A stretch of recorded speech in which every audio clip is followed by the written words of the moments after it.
ভারতীয় সীমান্তরক্ষী বাহিনী বিএসএফ বাংলাদেশের অভ্যন্তরে প্রবেশ করে বাংলাদেশি পর্যটকদের ওপর আক্রমণ চালিয়েছে বলে অভিযোগ উঠেছে।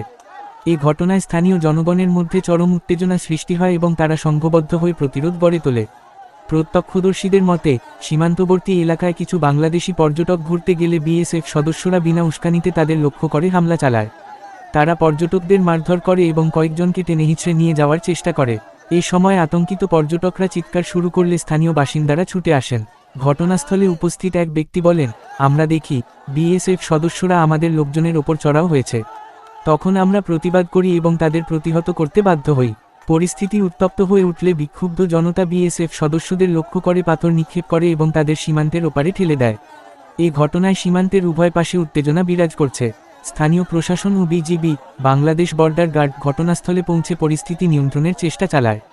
বিজিবির এক কর্মকর্তা জানান, বিষয়টি গুরুত্ব সহকারে খতিয়ে দেখা হচ্ছে এবং কূটনৈতিক পর্যায়ে যোগাযোগ করা হবে, যাতে ভবিষ্যতে এমন অনাকাঙ্ক্ষিত ঘটনা এড়ানো যায়।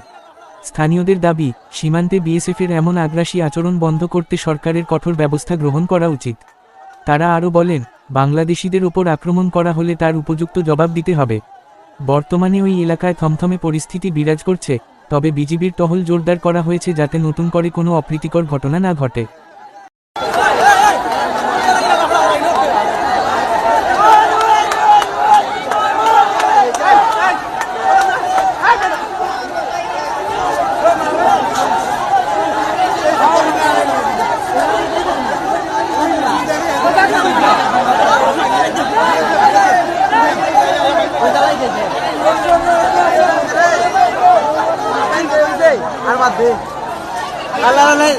নতুন নতুন শীর্ষ খবরের জন্য চ্যানেলটিকে লাইক, কমেন্টস, শেয়ার, সাবস্ক্রাইব অথবা ফলো করুন।